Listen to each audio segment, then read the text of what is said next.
Thank you for calling me. I knew you will. It has to be that way when you know something. When you hope it, there's scattered vibration. When you believe it, there's sometimes a little resistance. When you know something, there's no scattering your vibration. It makes you very compelling. Yes. I was looking for you all my life. And finding us all your life.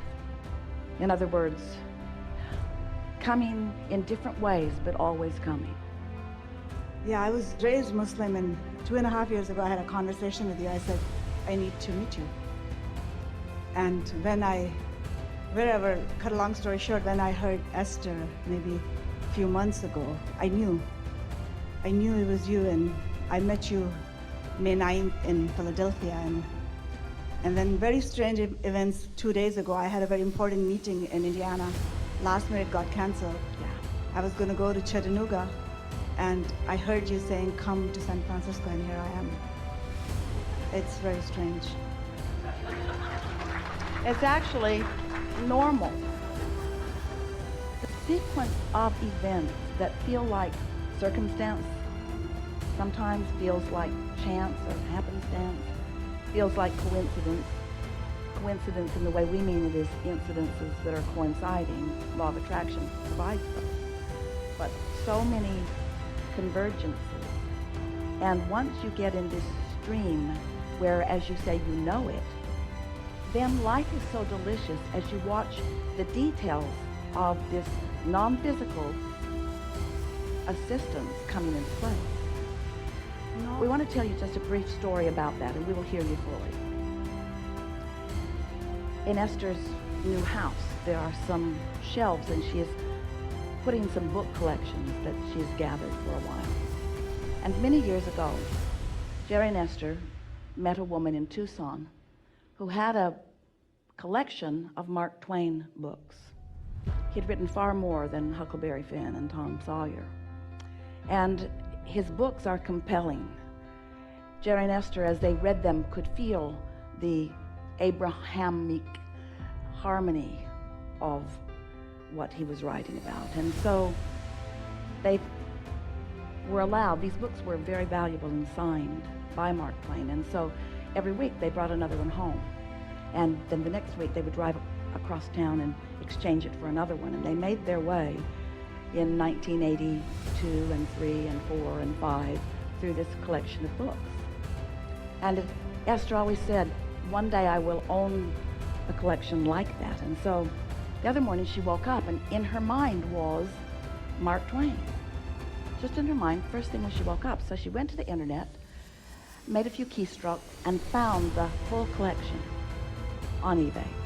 Pushed the button and ordered it. And then Esther and her friend went to lunch. And while they were at lunch, Esther thought about this antique store that is around the corner, where she had ordered a lamp that she hadn't picked up yet. And she thought, let's go and see if the lamp is ready.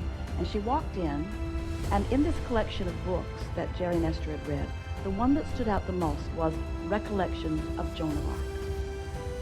Mark Twain had gone to France and had researched the archives and had written what Jerry and Esther believed to be a very authentic rendition of what took place.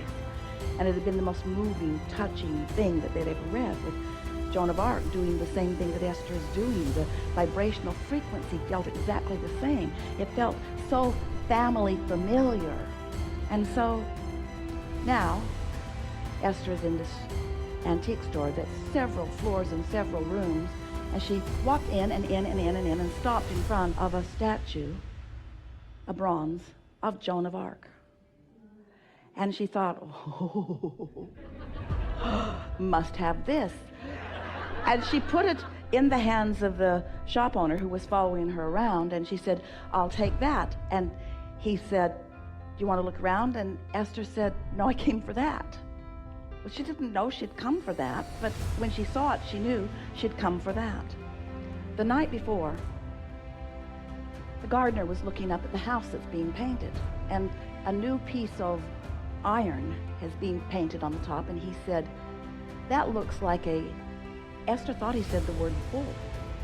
And she looked up and she said, oh yeah, I can kind of see that. Didn't look anything like a bull to Esther. And then they went in the house, and they were sitting and having some water, and he pointed at a lamp that Esther has that is an owl. Esther likes owls because they are like Solomon, the giant owl on Zachary's Trail from the book series that she received. And so he said the word again, whoa, as he points at this. And Esther says, oh, owl, that's what you're talking about. So then they went back out and she said, yes, it is. I hadn't noticed it before, but it definitely is that. And now standing the next day in the antique store, she is told that the man who sculpted this piece, his last name is same as the word bull, owl in Spanish. And Esther is thinking, you guys are good. In other words, it's like a never-ending treasure hunt. It's a never-ending being led to one delightful, what you want to call coincidences, but clearly are not, all day, every day. Every one of us knowing every one of you, knowing what you want and where you are in relationship to what you want. And the more open you are, then the more finely tuned these fun things can occur, so that you can begin to first understand that we are all in this together. Next, let's state it more bluntly, you are never on your own. Next, state it even more bluntly, it matters what you want, and all of us care about what you want, and all of us are helping you to get what you want. But you got to get yourself in a happy place somehow, so that you can receive the impulse. When you wake up in the thoughts in your head, do something about it. When you get a feeling to go eat there, which will remind you to go over there and look for something that wasn't ready yet, but you'll find something that you really, really want, you see. You're always being led to what you want, even if you are not consciously, actively aware of what it is right now, this red hot minute. Because you've been putting what you want into your vortex incrementally, piece by piece by piece by piece by piece. And that vortex has been gathering, law of attraction has been assimilating, all of the cooperative components are gathered, and it's ready to burst forth in so much abundance and awareness and pleasing experiences for you. That's how this vibrational reality is turning to the thing's reality. That's how the idea that Esther has had for a very long time, finally she's in a place where she has a shelf where she wants those books. In other words, finally she's at a place where she wants to read them again. Finally she's at a place, in other words, all of the convergence of all of the things are happening. And the source within you knows the timing, knows the rightness, knows the place, knows where you are in relationship to it, and is constantly giving you feedback. And the more on point you are, the more on tune you are, the more receptive you are, the more in the receptive mode you are, the more consistently receptive you are, then the more delicious your life is, moment by moment by moment by moment. You then, and only then, really begin to be this extension of source energy, here living the way you've intended to live. Not in struggle, but in constant satisfaction of the things that your life has helped you to identify are important to you see. And along with that comes this unconditioned, which is what an emotion is. It's the turning the thought to the thing before it's really a thing. Turning the thought to a feeling before the feeling becomes the condition. It's that unconditioned, that emotion of worthiness that then just washes over you. You just have to feel the importance that you are to source. You just have to know if things that on the human scale of events could be that insignificant, matters that much, that source is guiding you step by step, impulse by impulse. You have to know how important you are to source. Yeah. And so Can I ask my question? Yeah. All my life, I would say, it doesn't matter what faith you are, if you look at a person and you don't see God, and then check your faith. But my question is, 2 months ago, I came here for a retreat. I'm a survivor of incest. I'm a child psychiatrist, and I came here with my college friends. They're all physicians, and I'm 48 now, and I fell in love with one of my college mates, and we had this relationship, but 2 months ago, he broke up with me here.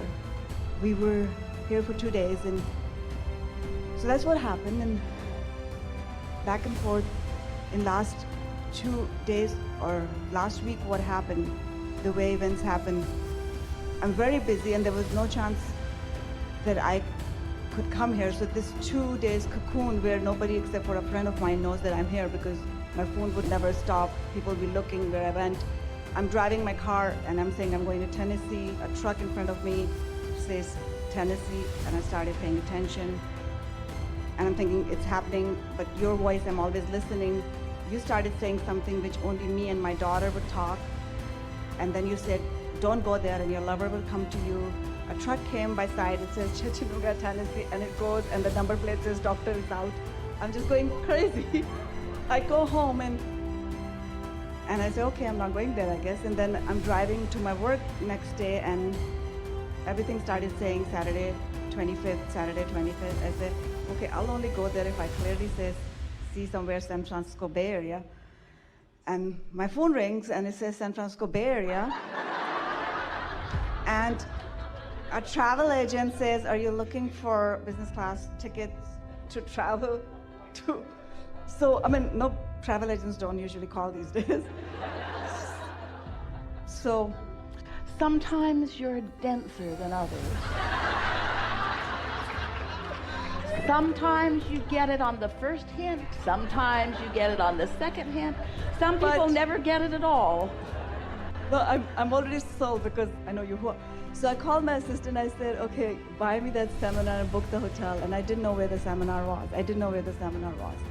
So I come here, and that's when I looked, and I checked in, and as I'm walking in, and I'm realizing this is the hotel, and I checked into the room, and it was the same room where I was staying. This is better than, maybe I'm too thick, maybe my IQ is 50, I don't know. I'm board certified physician. But my question is, I'm very happy, other than I know this person, I'm in love with him, I get everything, it's all physical and we're non-physical, and I'm fully satisfied. I come from a third world country going to, I achieved everything and I want no more, but I want everything, I get all of that. But now what is my question? Here I am, you called me.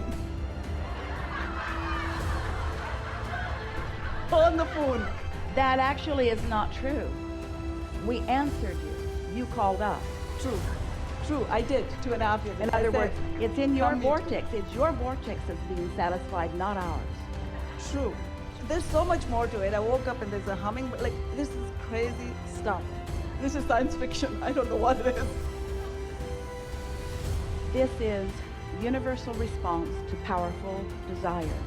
And everything that unfolds is the explanation of what your habit of vibration is in relationship to what your vibration of desire is. As life starts unfolding in these ways that you don't miss, and you start acknowledging the assistance isn't the right word because you don't need help, the cooperation of the universe in response to the dominance of what's going on within you. We've been talking about step 1 being life causing you to ask, and step 2 being the vortex gathering, your source standing there in a vibrational reality with everything that you've asked for having come in a vibrational reality. And step 3 is you being aware that you've got to be in the vibrational vicinity of that. You've got to be a vibrational match to that in order to begin realizing, because the revelation is being broadcast to you constantly. But for you to realize it, you've got to be in a vibrational vicinity of the broadcast that's coming back from your vortex. So once you get good at that, once you decide that you care about how you feel, so that feeling good is really a dominant intention within you. And when you go to bed at night, you say, tonight while I sleep, the momentum is going to subside, and when I awaken in the morning, I can begin it again in the vibrational vicinity of that which I desire. And you consistently are holding yourself in a place of predominantly feeling good. Now we describe you as step 4 living, where you are knowing that you want to feel good and you mostly are, and you know you want to feel good and you mostly are.